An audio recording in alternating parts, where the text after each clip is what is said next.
Welcome back to Season 2 of Sailing Sitka. We are Jay and Kenna, two young Canadians who stepped outside the box of comfort and decided to act on their ambitions of sailing around the world. We first set sail from Victoria, BC, Canada, and have been adventuring around Mexico ever since. In this season, we'll be sailing on, further south and closer towards our dreams of exploring everywhere the sea touches. So sit back, subscribe, and enjoy the ride. Hello from Rolly La Cruz. If you guys have been watching us for a bit now, you guys remember that we were stuck here for 3 months last season due to our bent prop that we needed to change in the watcher and our gooseneck that failed at sea on our main mast. So, what's been going on? We've been spending the last 2 days pretty much on a bender with our best friends Max and Karen. So, we haven't been filming much, just jolly good times spending Christmas with really good friends. Anyway, we're back at it today. A little hungover, a little rusty, but it is what it is. The show must go on. We are just kind of cleaning up the boat. A little salty from our passage here, our 360 nautical mile passage. It took about 3 days. It was all over the place, as you probably saw last week's episode.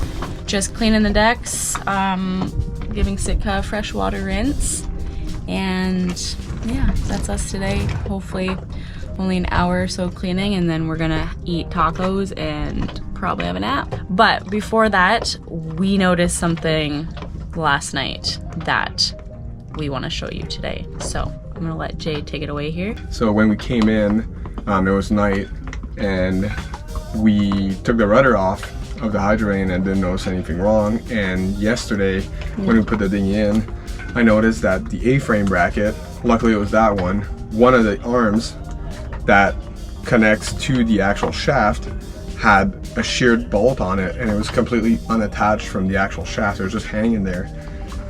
Luckily we have the A bracket, so it was still totally secure, but it would have been a different story if we didn't have that bracket. And just as a caveat, like, just know that we didn't buy this Hydrovane new, so we bought it used, so like, you know, we don't know its full history or how it was dealt with before, so like that might have to do with it. And I honestly think it didn't shear under sail. I think it's when we had that 19-hour motor in like lumpy seas and the vibration and stuff caused it to maybe break at a weak point. But luckily we have a bunch of spares, so it shouldn't be too hard of a job. Touching wood, you know how that goes sometimes. I have a million bolts that came with the Hydrovane, but none of these. And yeah, I mean, I'm not too worried about finding this, but I just wanted to get it done, and that's not going to happen today. A few moments later. The cruising community once again surpassed our expectations of awesomeness. And Paul, if you remember, you've probably seen him in our episodes. He was our neighbor at the boatyard. He actually is in this anchorage right now. And I was just telling him about the Hydrovane, and it so happened that he had the exact bolt, nut, and everything that we need. Literally exactly. So he just came by and dropped it off. So yeah, this community is like what makes it, because I'm like, sometimes it's not bueno. Like sometimes shit's breaking and you can't get parts, and you know, it's miserable, things are leaking, but then you get to port and you reunite with awesome people, and sometimes little Christmas miracles like this happen. And Paul ended up having the exact bolt that we needed. That's awesome. So I'll be putting that in tomorrow. And then now I have a buddy from my job this summer who actually happens to be down here for Christmas with his family, and he just messaged me, so we're gonna go pick him up at the dinghy dock and have a few drinks on Sitka, and then go see a Mexican country band. Every Tuesday is country night at Lusty on Land. Yeah! Trying to recover from the hangover and the hangover previous to this hangover, so that's what happens when you sail into a port where you have multiple friends, and some of which own the bar here. It's dangerous, people. All right, we'll let you guys go. The next day, my folks flew in from the prairie lands of Alberta, Canada, to adventure around with us in Mexico for the next several days. One of the days consisted of a journey to Sayulita, which was very enjoyable but definitely overwhelming and overpriced in comparison to our dear old town, La Cruz. I was so blessed to have my parents here to party with during New Year's Eve. So much fun was had this night, most of which we don't remember, but the pictures definitely spoke for themselves. We danced, drank, and made memories at our favorite bar, Lusty on Land, which at this point you've probably heard Jay and I talk about numerous times.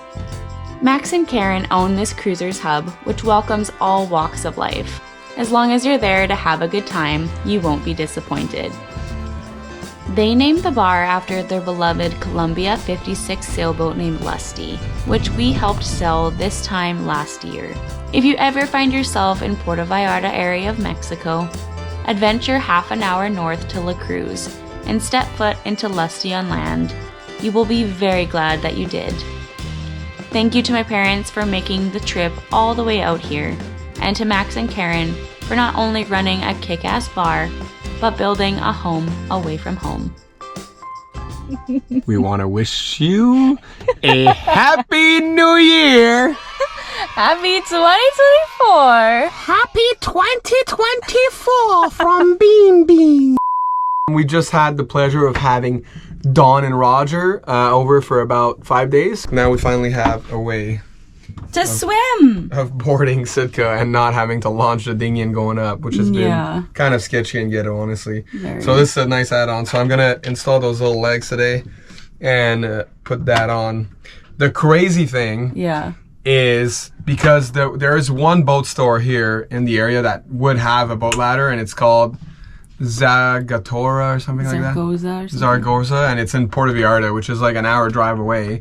But our good friends Max and Karen lent us their car to go pick up Kenneth's parents at the airport, and I was like, oh sweet, we go by that store, so let's just leave early and then we'll make the store by the time it closes, which is 7 p.m.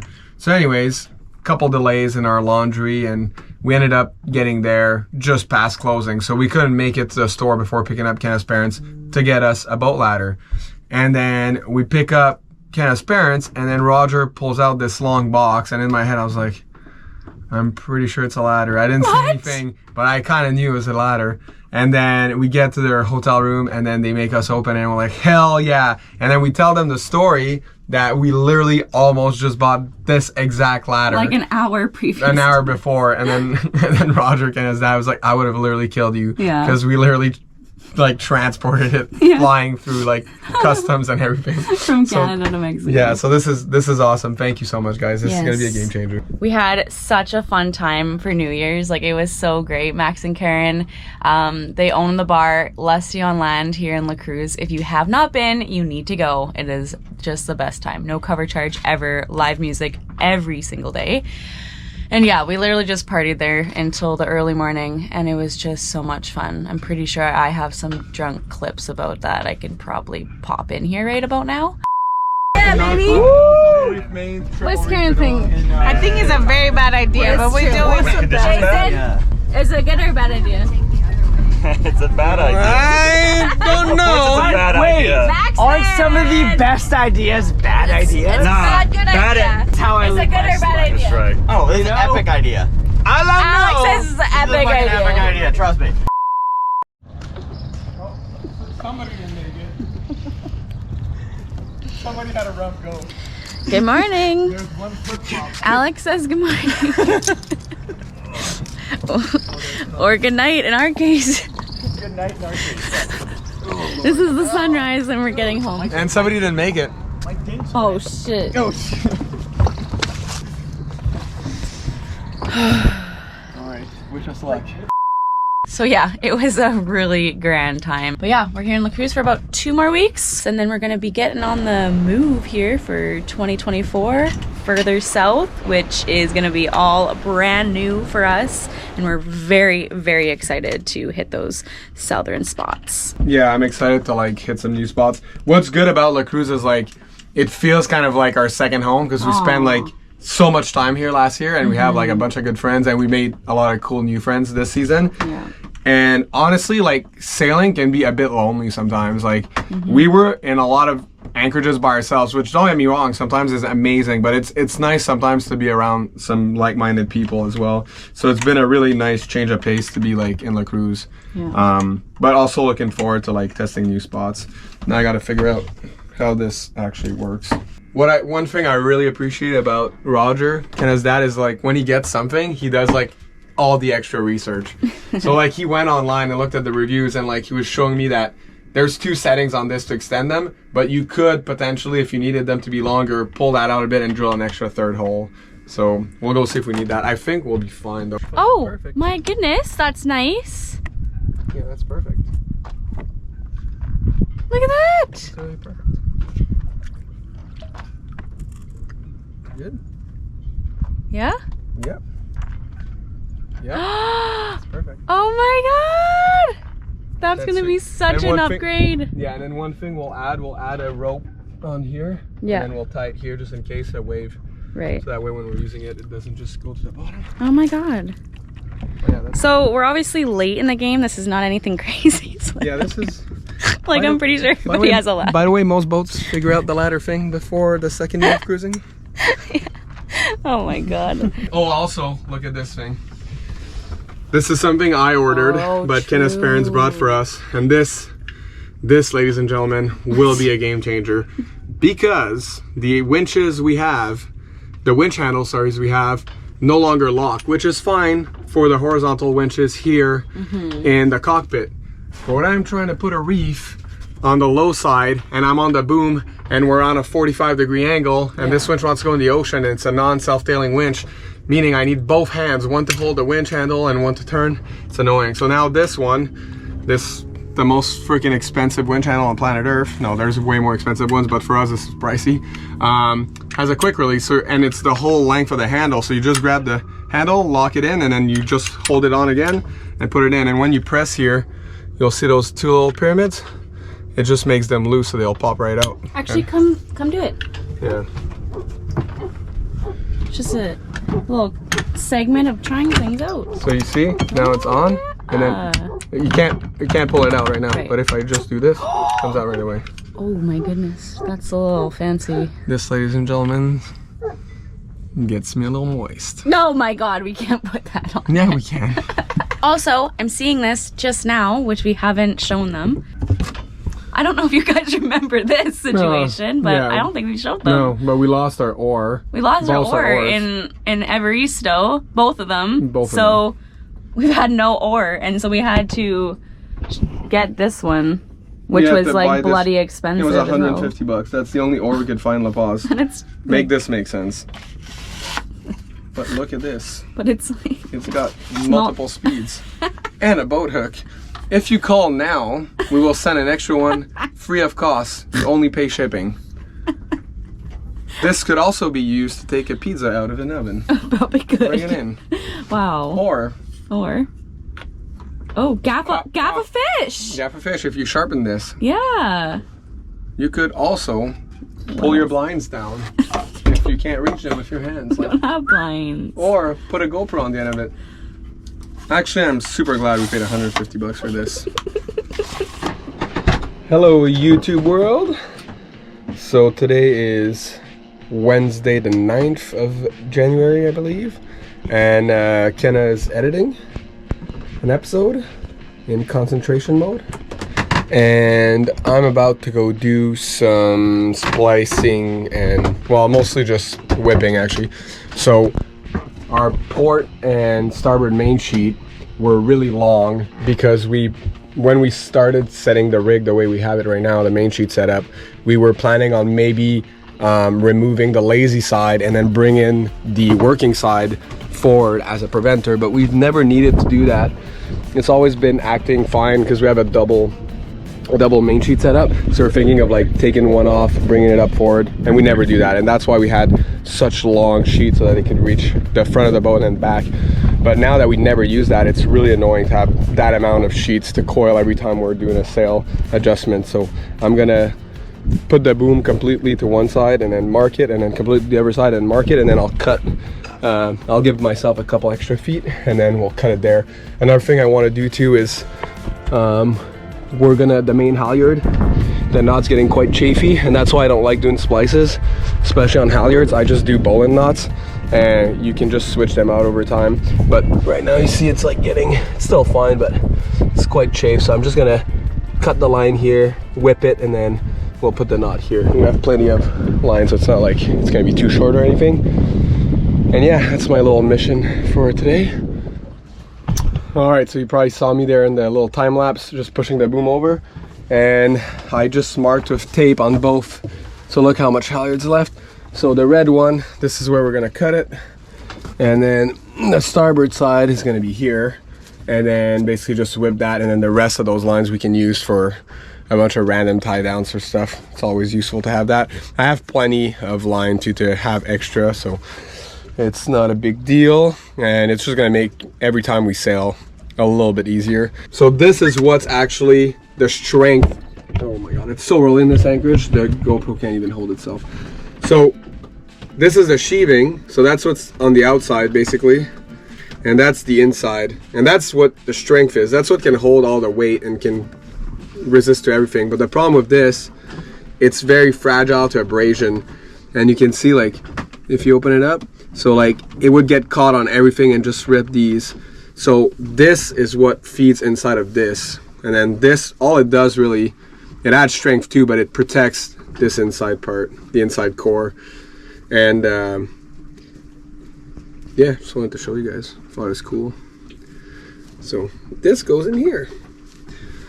It's the magic school bus. The next day, we devoted our morning to the dreadful chore of buying garrafons of water to fill our tank. This, my friends, is what we need to do to have fresh water on board Sitka to cook with, drink from, etc. That is because a water maker isn't in our budget right now, but hopefully will be in the near future. Some places are much simpler than others, but we have found that mainland side of Mexico to be much more handy when purchasing water in bulk. Once we finish filling our tank, we fill some smaller jugs that we store outside, in which we use for freshwater showers. This is just one of those things that are not included on the sailing brochure, but are very important. Once we are done with the jugs, we return them to the tienda where we purchased them from, so that they can be reused for the future customers.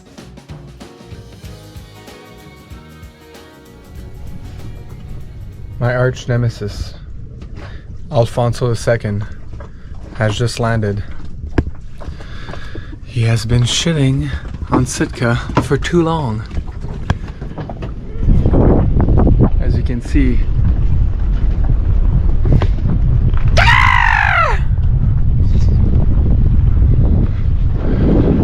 the reason I yell at him is look at what happens. This is like 4 days of shit, by the way, and I'm tired of cleaning it. Look at this. Look at this. This is what Alfonso II leaves on board Sitka every 4 or 5 days. And I'm done. I'm done cleaning up his shit.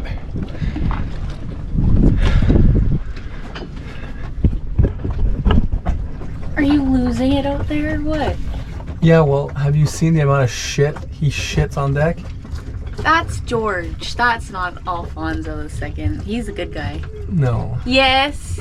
They both shit on there all the time. And then I gotta pick it up. That's right. I just did dishes and cooked. Yeah, well, I'm a That single dad. usually I'm a does- single dad when it comes to picking up poop from Alfonso. I'm a single mother when it comes to Bean Bean. The Bean Bean. My Bean Bean's not too hard to keep. Look at Bean Bean. Bean Bean. See, he hasn't pooped Ever.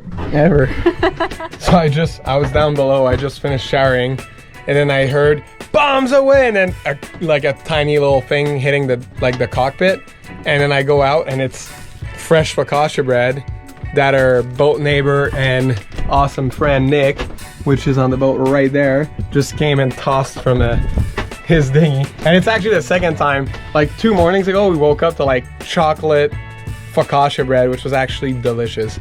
So thanks, Nick. And yeah, It's the good parts about the cruising community. Hopefully Nick will crew with us next year for the Panama Canal, which would be freaking rad. Anyways, little update. Life could be a lot worse right now. Good morning, everybody. Good morning for us anyway. So today is our last day in the cruise. Our livers are happy. Our hearts are not. We bloody love it here. We just do. The best community of cruisers in the world. Like, truly, that we have experienced. Just such amazing people. And that's the hardest part about sailing, is people come and go and, you know, c'est la vie. But yeah, the cruise is an especially hard one. Our best friends, Max and Karen, are here, and it was just the best time with them. Like, we did Christmas, New Year's, and my birthday, so it was a really, really good time. But it is time that we do start moving south. We're both sad and happy about it. It's really hard when you start making roots in one little place, but show must go on. Am I right? So today we are going to be lifting the anchor, cleaning it. I don't know if you guys remember, but last year it was disgusting here. It was truly like, disgusting. So now we have the high pressure washdown pump that we're going to use on it. Probably we'll have to scrub a bit as well. Probably have some hard growth on there. Yesterday, Jay cleaned the hull, which was great. No soft growth, but a little bit of hard barnacles. So he got most of that scraped off. And then today we are also doing a mini water run, a mini little provision. We did a giant one, I think 3 days ago now. So we're gonna go in, get some fresh veggies, and fuel, and also fuel. Get some gas for the outboard. We have a bunch of friends here, and everybody's kind of going their own separate ways. A couple are doing the French Pauls. We're going south. We have some really good friends going north, and some friends staying here. So it's really hard, like I said, making routes and having to part. But just got to be grateful that you met all those amazing people in the first place. So tonight we'll have a dinner with everybody, kind of say our adioses, and then tomorrow, early in the morning, 3 a.m., we are going to be picking up and taking off to Chimela. You heard that right. We are adventuring to Chimela, which is notably the furthest south we have ever been with our boat in Mexico.